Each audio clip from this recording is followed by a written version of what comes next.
The Defense Department held their annual Warrior Games at Orlando, Florida, in Disneyland. This is a usual gathering of people who've been soldiers and what like that, and they all get together and they all compete against each other to see who's the best, I guess, and they give out prizes and whatnot. The host this year was comedian Jon Stewart, well-known liberal late-night host. He had a show practically forever on Comedy Central. And there, he gave an award to Ethor Halushka, calling him the heart of the team. He was inspiring his team, and he was a great example to his team and the Ukrainian military. Here's the problem. He's a neo-Nazi. Halushka happens to be a member of the neo-Nazi Azov Battalion, which has been armed by the U.S. and integrated into the Ukrainian National Guard. The award-winning ultra-nationalist wore a sleeve over his left arm as he accepted the prize, presumably to cover up his tattoo of the Nazi Sonnenrad, or the Black Sun. Stewart gave him the award, saying he inspires his team with a personal example and his unique sense of humor. Sergeant First Class Ihor Halushka embodies the spirit of determination that is the heart of Team Ukraine. The Gray Zone reported that the head of Ukraine's Veterans Affairs Agency attended a 2019 neo-Nazi black metal concert featuring several anti-Semitic metal bands and promoted the event on Facebook. According to a deleted article from 2017 on an Azov Battalion website, at least 3 members of the notorious ultra-nationalist fighting force have participated in the Invictus Games because Azov identified the competitors by their call signs and therefore did not disclose their real names. It is not possible to determine whether they also competed in the 2022 Warrior Games. Now, of course, it's very disconcerting to see the Jewish Jon Stewart celebrating and giving an award to a neo-Nazi. But then again, this is something that we have now come to expect from the liberal end of the mainstream media. Prior to Russia's invasion of the country in February, everybody, the Daily Beast, Vox, Foreign Policy Magazine, all the major liberal outposts, and even Voice of America, which is literally the U.S.'s propaganda outlet, acknowledged the Azov Battalion's embrace of Nazism and far-right ideology and its support of genocide, etc.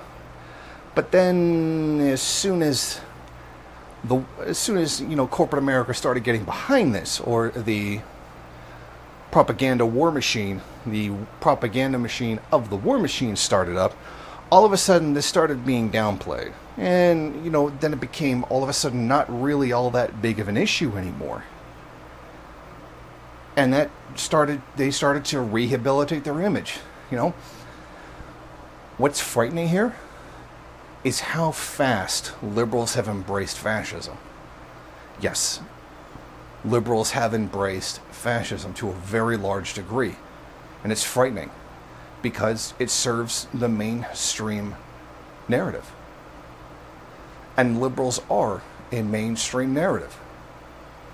Think about it. At the beginning, they were wary of these neo-Nazis in the Azov Battalion. Then as things went on, they became a little bit whitewashy of them. Maybe they're not as bad as they're made out to be, kind of thing. And then later on, liberals started saying how, well, it's not really a big deal because Putin worse. And that became their rationale for it. So then what goes on? Then they kind of pretended that the Nazis didn't really exist, and just pretended the whole issue went away. And now they're going to the point of celebrating them. Now you can see liberals on social media, be that Twitter, Facebook, etc., celebrating the Azov Battalion, full well knowing what they are, knowing that they're neo-Nazis. What's frightening about this, and a friend pointed this out to me, was how fast liberals came to embrace fascism, despite how often they rail against the right in America as being fascist. And rightfully so. They are. But how quick did their ideals go out the window when it came to establishing Biden? When the U.S. empire requires them to ignore the crimes of fascism and even to embrace fascists, there they are. The first ones in line to gather it all up and cheer it on. And to me, that's frightening. But that is the political climate of the United States. That is the political climate of the empire. Anything is excusable if a liberal politician does it. Kids in cages, didn't close Guantanamo Bay, continued building the wall, all of those things. Done by a liberal president.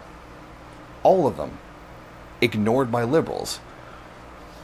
Because liberalism in the end is all about preserving the status quo of capitalist exploitation, etc. And just in many cases, just trying to put a pretty face on it and make it look nice. As long as the middle class and the rich still get to have everything that they want, then there's nothing, then they can, the liberal political establishment can do no wrong and can very much guide their followers right into the hands of fascism, as they've done with the Azov Battalion. Thank you for watching. If you like this program, then please head over to my Patreon page and set up a monthly donation. It's your donations that keep this program running. Also, if you would like, please rate, comment, subscribe, and share in various social media.